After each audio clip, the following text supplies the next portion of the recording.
अस्सलाम वालेकुम नाज़रीन, प्रोग्राम सब की बात के साथ मैं हूं काशिफ रफ़ीक। नाज़रीन, आज मैं आपसे गुफ्तगू करूंगा नैब कवानीन में जो तब्दीली हुई उस हवाले से।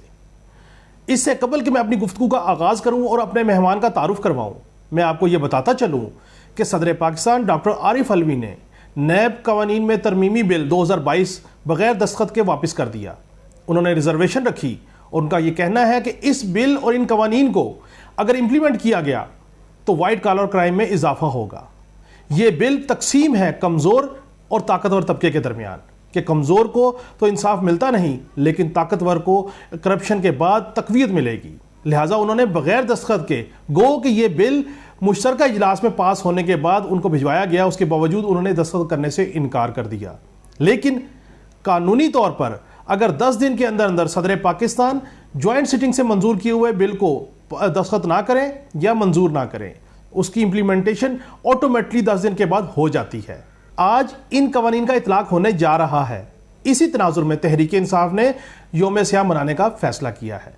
नाज़रीन, नैब कवानीन में क्या तब्दीलियाँ हुई, कौन इसके बेनिफिशरी हैं, इसका इम्पैक्ट क्या होगा मुआशरे पे, किन किन शख्सियात को इसका फ़ायदा होगा, इस तमाम गुफ्तगू के लिए हमने आज अपने साथ मदऊ किया है ब्रिगेडियर मुसद्दिक अब्बासी साहब को।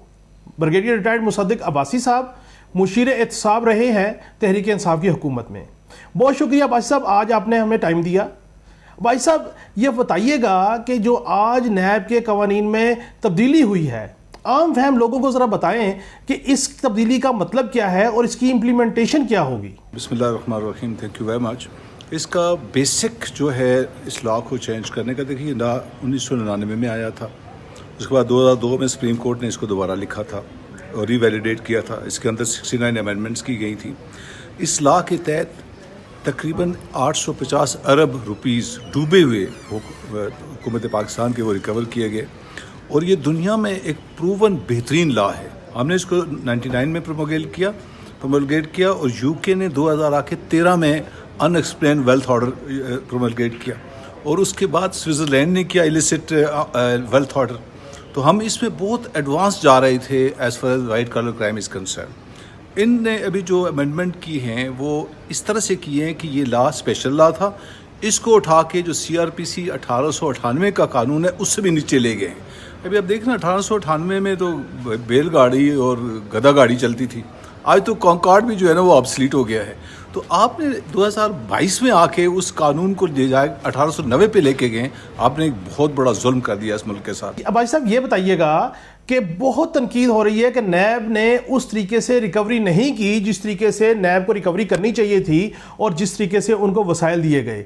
ज़रा ये भी बताएं आवाम को कि नैब की रिकवरी और उनके जो अखराजात है उनका रेशो क्या रहा। ये देख लें आम फहम ज़बान में कि 1 रुपया जहाँ खर्च होता है नैब के ऊपर, नैब 50 से 60 रुपया आपको रिकवर करके देता है। इस वक्त तक 1000 से 1200 अरब के रुपए के केसेस जो हैं वो नैब के हैं। इसको यूँ समझ लें कि ये स्टेट की लायबिलिटी है, गरीब लोगों का पैसा है जो करप्ट लोगों को ने देना है वापस आना उसके अकाउंट में।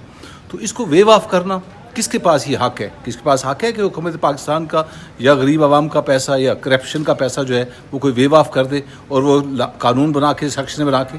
क्या करप्शन पाकिस्तान में कम हुई थी? पाकिस्तान में करप्शन का इंडेक्स CPI ऊपर गया था, तो लॉ को तो मज़ीद सख्त होना चाहिए था, जायज़ कि उन्हें लॉ को उड़ा के रख दिया। अच्छा अब भाई साहब, चूंकि आपकी बड़ी गहरी नज़र है इसके ऊपर, ये बताएं कि करप्शन पाकिस्तान में कम हुई है या ज़्यादा हुई है? मुझे तो ऐसा लगता है जैसे करप्शन कम हुई है, जिसकी वजह से ये जो एंटी करप्शन लॉ है, जो नैब का लॉ है, उसको तब्दील कर दिया गया है ताकि अब इसकी शायद कोई ज़रूरत नहीं रही। इस हवाले से क्या कहेंगे? जी हाँ, खुर्रम दस्तगीर साहब ने कह दिया कि हमारे आने का मकसद बेसिकली यही था कि हमने अपने केस ख़त्म करने थे और ये केस ऑटोमेटिक ख़त्म हो जाएंगे। और पॉलिटिकल एक्टिविटी का करप्शन के साथ और एंटी करप्शन के साथ क्या ताल्लुक़ है, ये तो मुझे समझ नहीं लगती कि इकानमी को लोग जोड़ देते हैं करप्शन के साथ कि जी जहाँ करप्शन होगी तो फिर इकानमी चलेगी, करप्शन होगी तो पॉलिटिकल एक्टिविटी चलेगी। आप ये कहने की कोशिश कर रहे हैं ना, ये कैसे हो सकता है?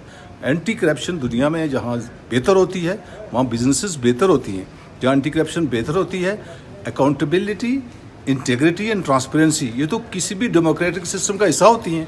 अकाउंटेबिलिटी उठा लें तो बस डेमोक्रेटिक फिर वो क्या कहते हैं वो चौपट राजा वाला राज हो जाए, मामला हो जाता है। मुसद्दिक अब्बासी साहब, ये बताइए कि ये जो कवानीन बनाए गए हैं और इन कवानीन का जो ड्राफ्ट किया गया है, ऐसा तो नहीं कि हर جماعت کے سیاسی شخصیت کے اوپر جو کیسز ہیں ان کیسز کو سامنے رکھ کے اور اس کے بعد یہ قوانین ڈیزائن کیے گئے. انہوں نے کیسز کو سامنے رکھ کے قانون کو تبدیل کیا ہے, یا سیکشنز کو اڑا دیا گیا یا سیکشنز کو امینڈ کر دیا گیا. تو ڈیفینیٹلی وہ میں نے جس سے شروع میں کہا تھا اپنی بات میں کہ یہ انڈیویجول اسپیسیفک امینڈمنٹس ہیں.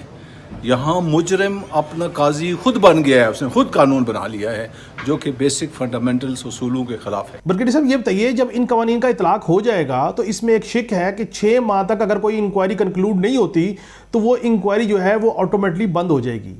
تو جو انکوائریز پینڈنگ ہے نیب میں, آپ سمجھتے ہیں کہ وہ تو کل سے یا اس سے آنورڈ جو ہے جب اس کا اطلاق ہو جائے گا تو وہ تو انکوائریز دھڑا دھڑ بند ہونا شروع ہو جائیں گی؟ جی ہاں, لا کا ایک اصول ہے بیسیکلی کہ جب لا بنتا ہے تو ریٹروسپیکٹو پیچھے کی طرف فائدہ دیتا ہے, اور اگر اس لا میں کسی کو پنشمنٹ ہو رہی ہے تو وہ لا پھر پیچھے کو نہیں جاتا. تو جو یہ آج لا بنے گا تو جتنے کیسز ہیں, چاہے وہ ہائی کورٹ میں ہیں, چاہے وہ ٹرائل کے اندر ہیں, چاہے وہ انکوائری میں ہیں, چاہے وہ انویسٹیگیشن میں ہیں.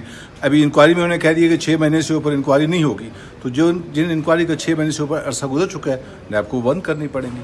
تو یہ ایک طرح سے جو ہے نا, ایک آپ کہہ رہے ہیں کہ ایک لینڈ سلائڈ پڑ گئی ہے تمام وائٹ کالر کرائم کیسز کو, اور وہ کل سے جو ہے نا ختم ہونا شروع ہو جائے. برگیڈیئر صاحب یہ بتائیے گا کہ ان قوانین کے اطلاق کے بعد فیٹف کے اوپر ان کے اثرات کچھ ہوں گے یا نہیں ہوں گے؟ نہیں, کیونکہ یہ مارچ تک کی ساری جو ہے اسٹڈی تھی, مارچ تک کا ریویو انہوں نے کیا ہے. جہاں پی ٹی آئی کی گورنمنٹ تھی وہاں تک تو the will review it and keep it, ہمیں انشاءاللہ وائٹ میں لے کے چلے جائیں گے.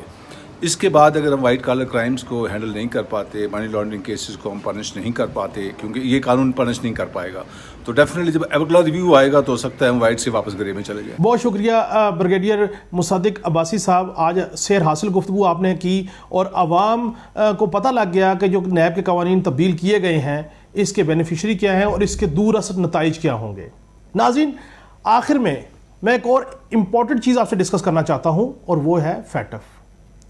اس میں کوئی شک نہیں کہ پاکستانیوں کے لیے یہ ایک بڑی خوشی کی خبر ہے کہ جہد مسلسل اور فوکس ہونے کے بعد فیٹف نے ہمیں گرے لسٹ سے نکالنے کا فیصلہ کیا ہے.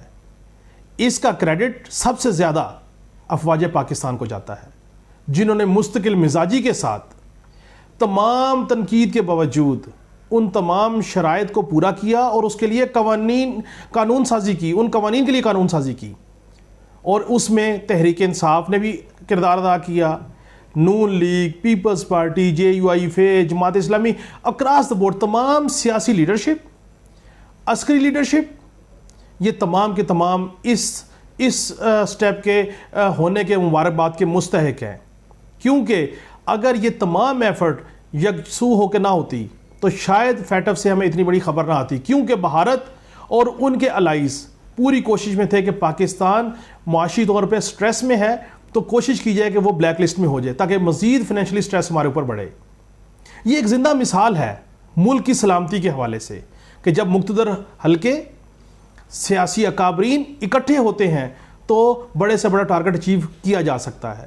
میں تواتر سے ایک بات کہہ رہا ہوں, کاش تمام سیاسی اکابرین اور مقتدر حلقے بیٹھیں اور میثاق معیشت دستخط کریں, کیونکہ جب تک ہم میثاق معیشت نہیں کریں گے, ہم 10-15 سال کے لیے اکانومی کی پالیسی نہیں بنائیں گے, اس وقت تک ہمارا ملک سسٹینیبل پوزیشن میں نہیں آئے گا.